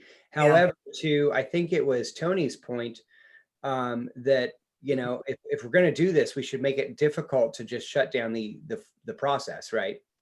To end our term. And my concern is if you don't say that, then a future CRC does potentially get into the debate of, well, is that the full CRC or a quorum? What is it? Yeah, I suggest leaving it in with full CRC. Or majority? You're saying add full in there? Yes. Okay. Evan? Chair, I have a question. Liz and then Jane. No, I had Jane first and then Liz and then Kyle. Thank you, Mr. Chair.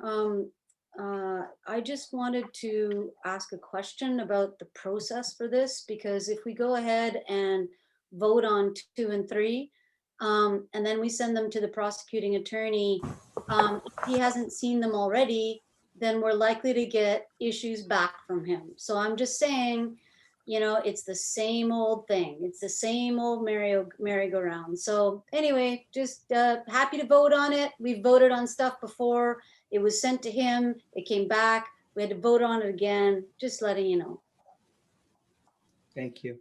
We're also going to send this to Megan to make sure. No, Megan's already reviewed this, I believe. So. I think I was next, Kevin. Yeah, you are. Liz and then Kyle. So I just wanted to point out that if we do add the language of full CRC in there, that somebody could prevent the vote by simply not showing up. And I wondered, does the language of a supermajority, does that assist us in getting where we want? The way I read it, and lawyers jump in, but even without the word full, it reads the same way for me. If I were legally interpreting this, I would say a motion approved by 2/3 of the CRC means 2/3 of the CRC. It does not say of those present. But it could be interpreted that way, Kevin. And that's why full is important to clarify that. Okay. I have Kyle and then Tony. Mr. Chair, and Bob, sorry. Just a point of order. Do we not have to, this has to be presented as a new motion, essentially, if we change the terms again, so. Yeah, I was asking for well, yes, to add the full would have to be a friendly amendment that would have to be accepted by the maker in the second. Well, Dick, but I think Dick suggested it, so he's probably made a motion. I'll second it. Okay. The question though is, are we moving on, Is the motion to move 2 and 3 forward as amendments with this word change, or are we changing the terms separately first? I didn't hear it move forward as a motion to accept and move forward on 2 and 3. Okay. Who was the original maker of this motion? Not the adding the full, that was Dick. Who was the original maker of I think it was Janet Bill. was second and Bill was first. Okay. So Bill put the motion on the table, which was to advance number 2 and number 3 as written. And Janet was second. Then Dick suggested adding the word full. So do Bill and Janet accept that as a friendly amendment? Yes, I do. Bill? I'll accept it. Okay. Okay. Are there any other? So now I'm going to go back to the list. I've got Tony and then Bob. Thank you, Mr. Chair. I think full makes a lot of sense because, for example, in our case, we have 18 commissioners. 14 is 2/3. So if 14 show up, it has to be a unanimous decision. If 13 show up, then we cannot close the CRC for that session. So yes, some people might leave or might not show up, but that's the way this thing is going to work. I think 14 out of 18 is a good number to make a major decision like that. Thank you. Bob? I just want to explain my vote and the way I'm going to vote when this comes up, because it's kind of a bizarre vote since I was the person who wrote all this. But I'm going to vote no because of leaving out the legislative authority shall have no duties or responsibilities regarding these proposed amendments because of what I said earlier, which is that I believe we're only going to just completely open the door to a repeat of what we just saw. That's it. Any other comments? Dick? Yeah. Kevin? Yeah, go ahead. Yeah, I just want to point out, Tony, 2/3 of 18 is 12. We're good.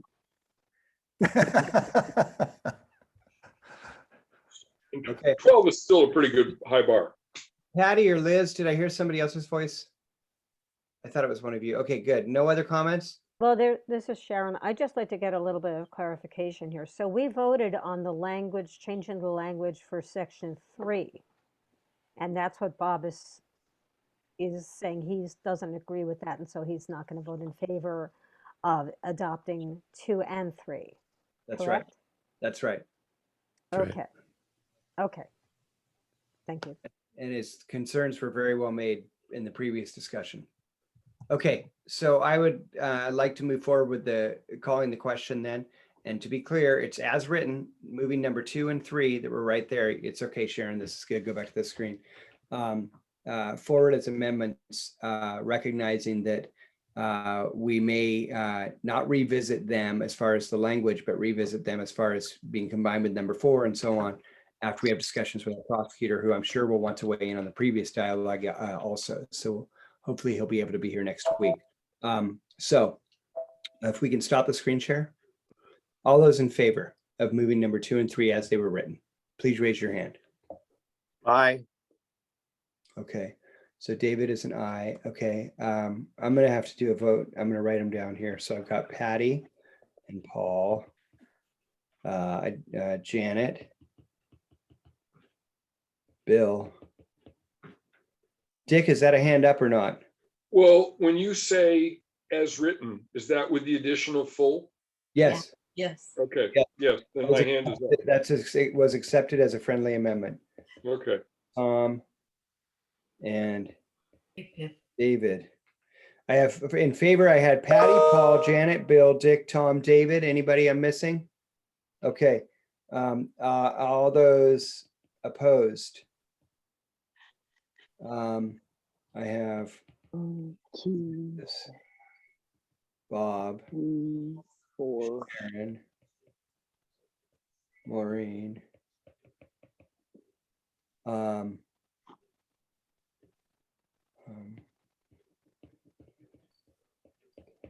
have Liz, Bob, Sharon, Maureen. Is that right? Any others opposed? Okay, abstaining. Abstaining, I have Tony and Kyle. 1, 2, 3, 4, 5, 6, 7. I don't think the motion carries.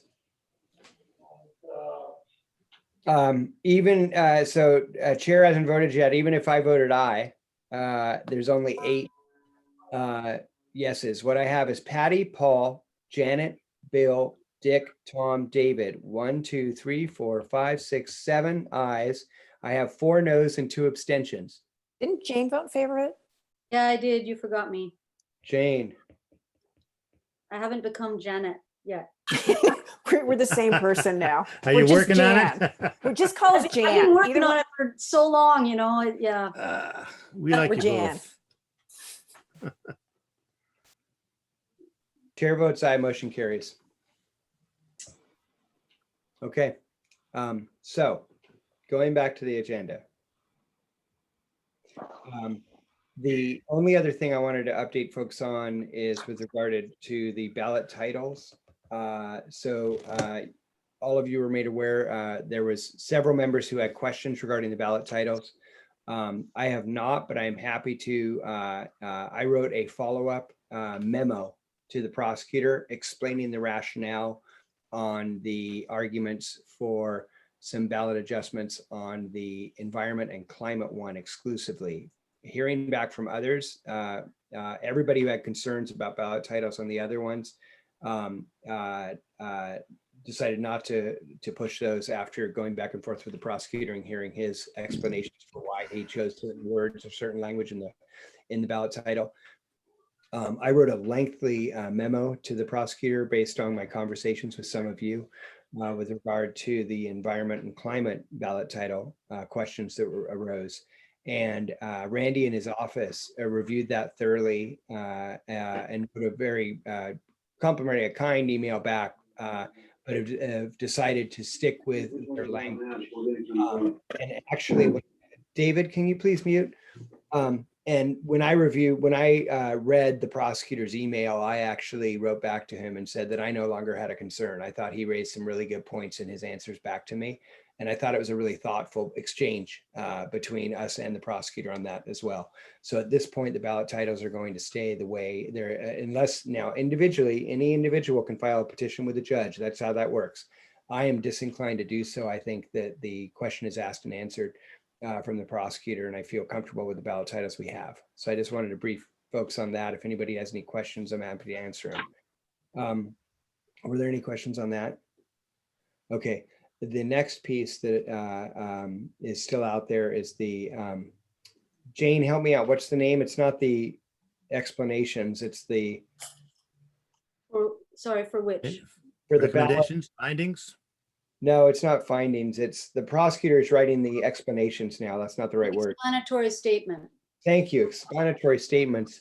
Unlike ballot titles, my understanding is that there is no ability to appeal that process to a judge. However, the previous, the way it has worked in San Juan County historically has been that the prosecutor has shared those statements with the proponents of the amendments before he has submitted them to the auditor so that he can get feedback. And there's been an exchange back and forth, and the prosecutor is hopefully still going to do that. We'll see. But again, I just want to be clear that there is not, and my understanding of the law is that unlike the titles, the statements, there is not an opportunity to petition that to the judge. I will say that I have seen our prosecutor do this dozens and dozens of times, and I know that he takes it very seriously. And so I believe that those statements will be as thorough and as non-biased as possible. You know, that's his job, and I know he takes that very seriously. So I'm looking forward to reading them. I hope that we have the opportunity to read them before they are submitted. In the past, the reason that takes place that way is so that the prosecutor, if there are questions from their proponents, in this case, it would be the full CRC, we have the opportunity then to go back to him and say, hey, you know, can you tell me why you wrote it this way? What could you consider it that way? I hope we have that opportunity, which has taken place, like I said, in the past, and we'll see. So that's where we are with those things. And I didn't have any other new business. I would love a motion to adjourn.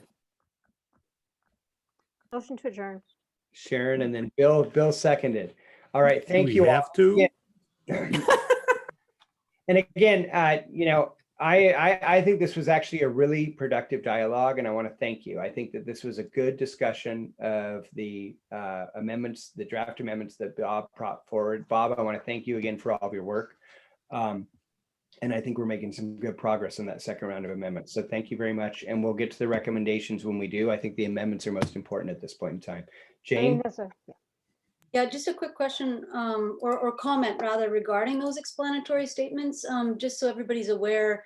The ballot, sort of the administrative guidelines related to ballot measures that go in the voters pamphlet, it sponsors of ballot measures, and we are as a CRC the sponsors of the propositions. Sponsors are allowed, as Kevin said, to have some comment on the explanatory statements. So as Kevin said, we're just hoping that we're given the opportunity to look at them prior to being submitted to the auditor. So it's a standard thing. So anyway. Bill? I just want to, I hope everybody gives a round of applause to Sharon for her minutes. They are excellent. Absolutely. And really, and Really been great. pro bono, and thank you, Sharon. Thank you. Okay, everybody have a wonderful evening. We'll see you next Wednesday at 4 o'clock. Please take the time to read the recommendations thoroughly so we don't have to spend as much time going through them at the meeting. Okay, Kyle? You're muted, Kyle. Bob, thanks. Bob, Liz, and Patty, can you guys stay on for a second? Oh, okay. Okay, do I need to stop the recording? Am I the host now? I think you were made the host because Catherine's